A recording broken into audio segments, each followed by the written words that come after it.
Shalom para todos, bom dia, boa tarde, boa noite. Esse programa nós vamos ter por objetivo de passar princípios para que você possa sair dessa confusão, dessa balela que existe hoje, essa mistura de ideias, e você possa entender as escrituras. Você, para poder interpretar, você tem que ter os princípios exatos. Hoje, se você observar bem, hoje está uma confusão muito grande, né? Nós hoje não conseguimos, nós estamos numa confusão muito grande para interpretar as escrituras. Então eu quero passar princípios para que você possa sair dessa confusão. O assunto de hoje é a Brit Hadashah. Para que você possa entender a Brit Hadashah, você tem que entender uma coisa. O Rumash, os 5.000 livros, ele interpreta, contém a lei. Tá?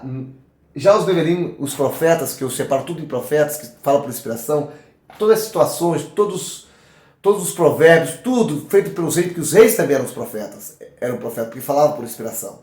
Nevelim vem de naval, ou profetas vem de navio, ou navi, que é no singular, Nevelim é plural. Navi é profeta. Então, navi vem da palavra naval, que é falar por ebulição, é uma ebulição, é uma coisa de inspiração, fervilhar, né? E todos lá eram profetas, os reis falavam por inspiração, eram profeta. Só que ele tinha uma função além de profeta, né? Tinha, no caso, os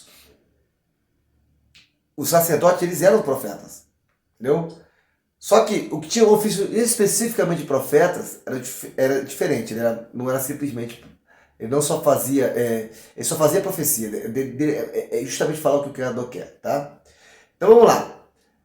Prova que os reis eram profetas, eles eram ungidos, escreveram textos inspirados. Mas vamos começar a entender a Brit Hadashah. A Brit Hadashah, para os 12, é o renovo da aliança. A aliança foi renovada.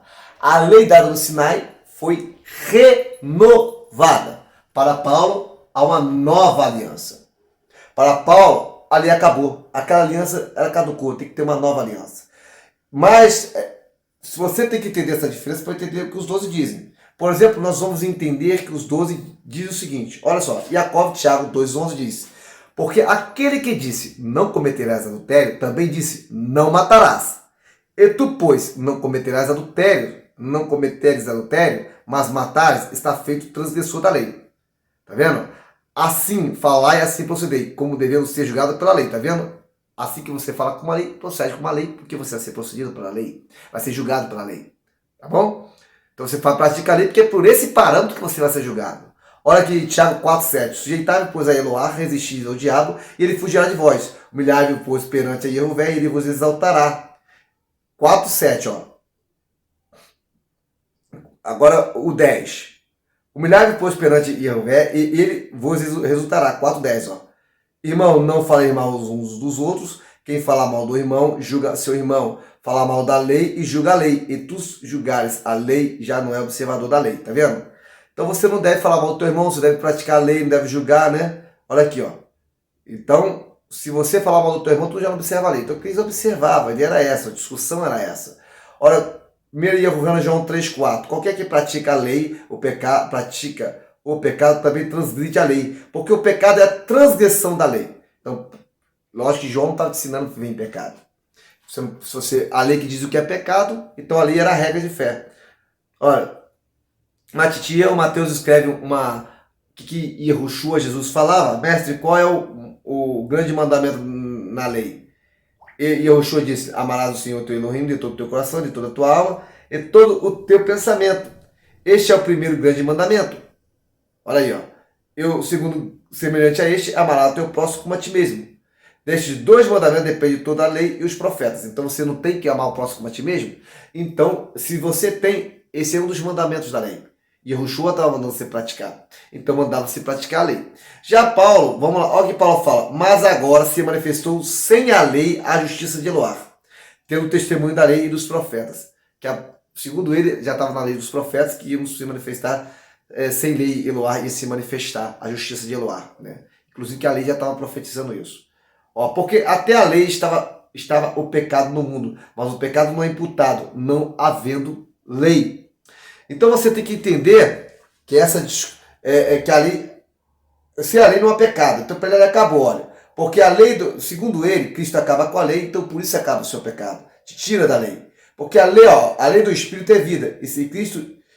Em Cristo Yahushua me livrou da lei, no pecado e da morte.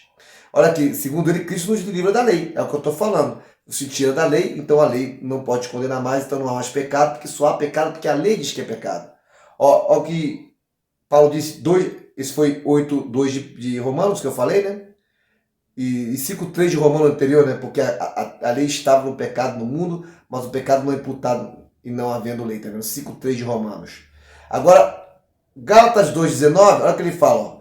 Porque eu pela lei estou morto para a lei, para viver para Eloar. Tá vendo? Eu estou morto para a lei. Ali acabou. Olha aqui, ó. 3:12. Só quisera saber isto de vós, recebeste o Espírito pela obra da lei ou pela pregação da fé? Então ele está dizendo o seguinte, você recebeu o Espírito pelas obras, não é pelas obras da lei, sim pela pregação da fé. Então a lei acabou, não precisa da lei, segundo Paulo. Então é o seguinte, a Brit Hadashah, como está hoje, na Bíblia, tem dois lados divergentes. Para Paulo, a lei acaba, há uma nova aliança. Para os 12, há um renovo da aliança. E Mashiach renova aquela aliança feita lá no Sinai. Tá bom? Porque o povo invalida no deserto, como está Irmias e Jeremias. E ele renova a aliança. Essa é a ideia. Shalom, shalom para vocês.